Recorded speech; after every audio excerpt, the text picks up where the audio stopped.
معروف صحافی اور تجزیہ کار مظہر عباس نے کہا ہے کہ عمران خان کو اقتدار کی مدت پوری ہونے سے پہلے نکال کر مسلم لیگ نون اور پیپلز پارٹی نے ایک سنگین غلطی کی، جس کے منفی نتائج اب سامنے آنا شروع ہو چکے ہیں اور نئی حکومت عمران کی تخلیق کردہ معاشی دلدل میں تیزی سے دھسنا شروع ہو چکی ہے۔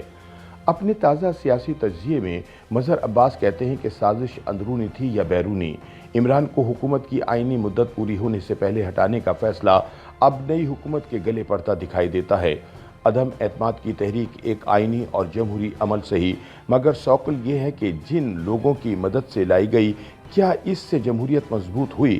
شاید آنے والا وقت ثابت کرے گا کہ مسلم لیگ نون، پیپلز پارٹی اور دیگر جماعتیں کتنا غلط کارڈ کھیل گئیں۔ مظہر عباس سوال کرتے ہیں کہ آخر ایسی جلدی کیا تھی؟ چلیں مان لیتے ہیں کہ عمران خان آرمی چیف کی تقرری کے حوالے سے اپنے تئیں کوئی بڑا فیصلہ کر لیتے۔ چلو مان لیتے ہیں کہ وہ آئندہ الیکشن اپنے پسندیدہ امپائر کی زیر سایہ لڑنے کی تیاری کر رہے تھے۔ یہ بھی تھیوری ہے کہ وہ ریفرینڈم کروا کر ملک میں صدارتی نظام نافذ کر دیتے۔ تو سوال یہ ہے کہ کیا ماضی میں اس طرح کے آمرانہ اقدامات کے خلاف جدوجہد نہیں کی گئی جو اب نہیں ہو سکتی تھی؟ لگتا یہ ہے کہ آسان رستہ چنا گیا اور یہ دیکھے بغیر کہ آگے دلدل ہے، وہ اپوزیشن جو اکتوبر 2021 تک منتشر تھی اچانک متحد ہو گئی، اور وہ حکومت جسے مہنگائی کا طوفان بہا کر لے جانے والا تھا اچانک اس بھنور سے نکل آئی۔ پی پی اور پی ایم ایل این کے غلط فیصلوں کے نتیجے میں 9 اپریل 2022 کے بعد سے پی ٹی آئی پھر مقبول نظر آتی ہے۔ اس کی بڑی وجہ عمران کا بیرونی سازش کا بیانیہ ہے۔ عمران کے 3.5 سالہ دور میں سیاسی انتقام کا بیانیہ زیادہ مضبوط ہوا اور کئی مقدمات صرف مخالفین کو سبق سکھانے کے لیے بنائے گئے۔ بقول مظہر عباس یہ 2020 کی بات ہے جب پی پی اور پی ڈی ایم کے راستے اس بست پر جدا ہوئے کہ ایک طرف یوسف رضا گیلانی پہلے عمران کے ساتھیوں کی مدد سے سینیٹر منتخب ہوئے، پھر چیئرمین سینٹ کا الیکشن ہارے اور مسلم لیگ نون کو سینٹ میں اپوزیشن لیڈر کا عہدہ دینے کے بجائے خود لے اڑے۔ دوسری طرف پی پی نے لانگ مارچ سے پہلے استعفوں کی مخالفت کر دی تھی، جو ایک مناسب رائے تھی، مگر نواز شریف اور مولانا فضل الرحمان اجتماعی استعفوں کے حق میں تھے۔ اس معاملے پر نہ صرف دونوں کی راہیں جدا ہوئیں بلکہ تلخیاں بھی بڑھ گئیں، پرانے الزامات دوبارہ تازہ ہو گئے۔ لیکن عمران خان اس پوری صورتحال سے مطمئن تھے کیونکہ اس وقت کے امپائر نتائج ان کے حق میں دے رہے تھے۔ 2018 کے الیکشن سے پہلے بلوچستان میں تبدیلی اور بلوچستان عوامی پارٹی کا بنایا جانا سب عمران کے مطابق ضمیر کی آواز تھا۔ متحدہ قومی موومنٹ اور مسلم لیگ قاف ان کی نظر میں اچھی جماعتیں تھیں۔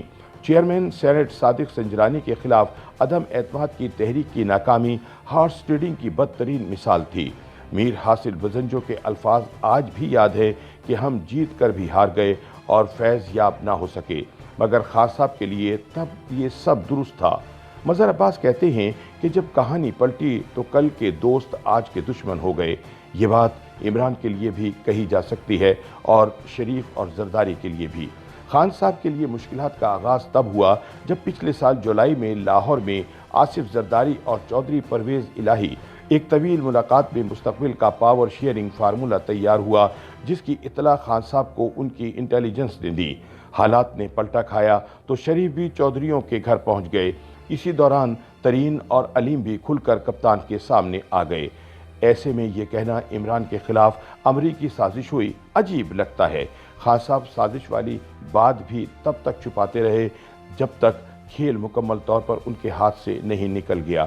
بقول مظہر، اتحادی ہوں یا پی ٹی آئی کے باغی، انہیں ناراض کرنے میں خان صاحب کے اپنے رویے کا خاصا ہاتھ ہے، مگر اب عمران حکومت میں نہیں اور کل تک تیزی سے غیر مقبول ہونے والا کپتان اچانک توجہ کا مرکز بن گیا ہے اور کل کی اپوزیشن حکومت میں آ کر دفاعی پوزیشن میں نظر آتی ہے۔